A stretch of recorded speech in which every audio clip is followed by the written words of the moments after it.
16h21 minutes. Oui, on peut tout de suite parler à Julie McClatchy, analyste politique chez Oxfam Québec. Bon après-midi, Madame McClatchy. Bon après-midi, merci de me recevoir. Comment ça va, Madame McClatchy? Ça va bien, ça va bien. On est heureux de voir ce qui a découlé du budget fédéral. Vous êtes à peu près une des rares à applaudir ce budget fédéral. Dites-nous pourquoi vous applaudissez ce budget fédéral. D'abord, je vais relativiser. C'est certain que ce qu'on applaudit, là, entre autres, c'est les nouvelles mesures fiscales du gouvernement fédéral en matière de taxation des ultra-riches. C'est évident que le budget en soi, est-ce que c'est un budget qui est toujours dépensier? Tout à fait. C'est certain qu'on n'est pas heureux nécessairement non plus du sérieux avec lequel a été pris la question environnementale, qui est complètement absente du budget fédéral. Même chose pour les questions de genre. Par contre, comme on souligne, la différence cette année, c'est que ce qui accompagne ce budget dépensier-là du gouvernement fédéral, c'est une taxe sur les gains en capitaux qui vont au-delà de 250 000 $. Une taxe qui passe de 50 à 66 donc un montant qui va être maintenant taxé aux 2 tiers. C'est vraiment une bonne nouvelle. Alors, j'ai vu à ce sujet-là de simples propriétaires de duplex, des personnes simples, c'est pas de grands rentiers là, mais qui ont tout simplement décidé de mettre leurs économies dans l'achat de duplex qu'ils gèrent en considération de leur retraite. Et des gens qui, à cause de cette décision, se plaignent à l'effet que ils vont rater leur retraite, tout simplement parce que à cause de cette décision, leur gain en capital va donc créer un manque à gagner dans ce qu'ils comptaient pour leur retraite. Oui, donc je pense qu'il y a un manque de compréhension de la mesure de la part de plusieurs personnes, et c'est bien normal. Ce qui est important de se souvenir, c'est que c'est une mesure qui affecte 0,13 % de la population canadienne la plus riche et de nos grandes entreprises. Ce gain en capital-là qui dépasse 250 000 $ par année n'est effectué que par 0,13 % de la population canadienne. On ne parle pas de monsieur, madame, tout le monde, encore une fois, qui, par exemple, veut vendre sa résidence. Le budget fédéral a bien spécifié que les résidences principales étaient exemptées. On ne parle pas non plus aux petites et moyennes entreprises. On parle à un gouvernement fédéral qui est venu dire on va venir imposer davantage ces gains-là. Mais les petites et moyennes entreprises ont également des mesures accompagnatrices. Par exemple, des nouveaux incitatifs pour entrer sur le marché de l'entrepreneuriat au Canada pour accompagner les entrepreneurs canadiens. On a une exonération aussi là, des gains en capital, des taux sur les gains en capital lorsqu'on vend nos actions, par exemple, des petites PME. Donc, on ne parle vraiment pas de monsieur, madame, tout le monde qui veut simplement, comme vous dites, faire leur retraite basée sur leur fortune accumulée.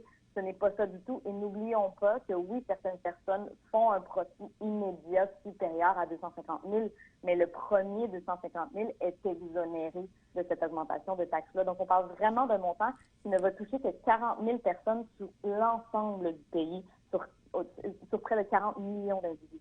Donc, on parle vraiment pas d'une mesure. Est-ce qu'on s'entend que, j'imagine que vous avez vu aussi des gens qui anticipent un gain sur un capital placé justement dans le but de la retraite et qui savent très bien qu'ils sont appelés à vendre et que éventuellement ils vont avoir ce gain en capital qui sera amputé à cause de ce budget?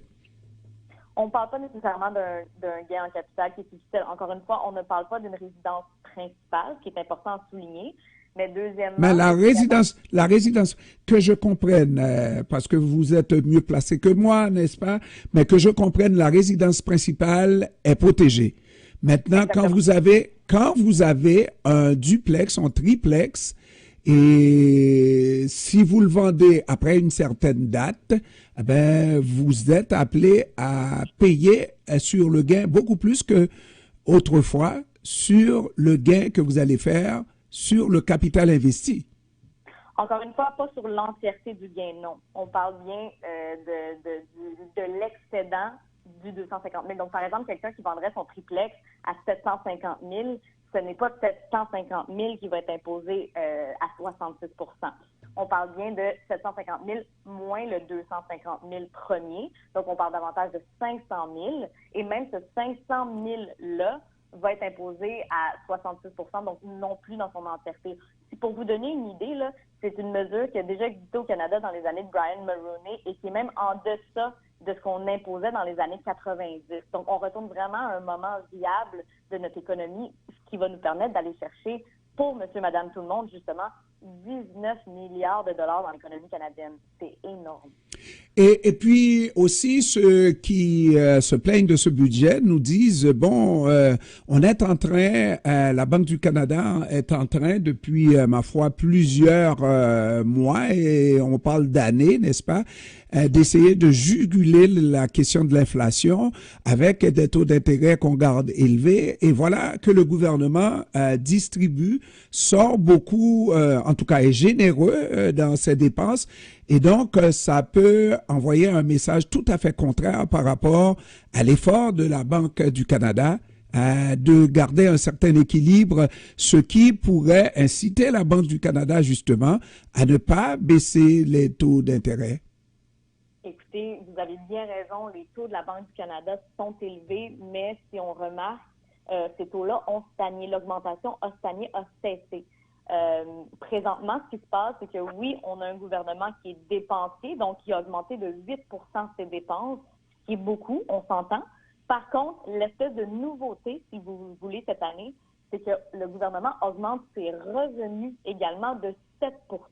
Donc, on parle concrètement d'une augmentation de 1 % de dépenses, justement grâce aux mesures fiscales qu'on va imposer, qui est sans dire une nouveauté, parce que comme je vous ai dit, ça a existé par le passé, mais qui est un mouvement qui est très, très, très courageux de la part du gouvernement et qui est demandé depuis plusieurs années par des organisations, par des économistes au niveau mondial. Là. Et puis, j'essaie de voir la logique pour parler de ce gain en capital qui est, disons, surtaxé, on va le dire comme ça, et vite, n'est-ce pas?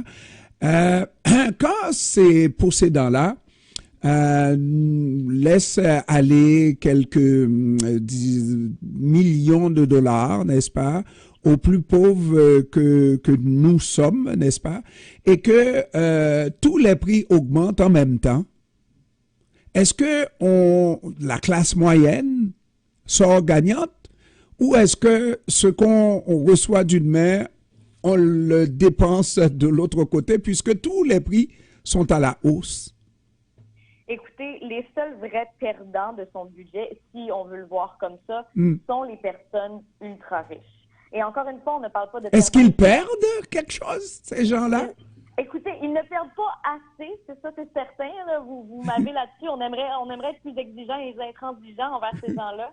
Mais la classe moyenne sort tout à fait gagnante de ce budget dans la mesure où la seule hausse des taux d'imposition affecte les personnes ultra riches et on vient ajouter au budget du pays 19 milliards de dollars pour des programmes sociaux qui sont dirigés directement vers les individus les plus pauvres et la classe moyenne. On pense entre autres à la crise du logement qui nous affecte directement ici à Montréal, au Québec.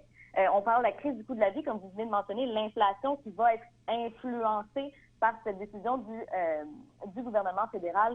Et là, ici, je souhaite préciser que le gouvernement du Québec est en réflexion par rapport au fait s'il va adopter ou non là, cette mesure. Mais toute pression est sur le gouvernement du Québec actuellement parce qu'on a besoin de cet argent-là. Au Québec seulement, on va aller chercher 3 milliards de dollars à réinvestir dans notre province simplement en écoutant le gouvernement fédéral.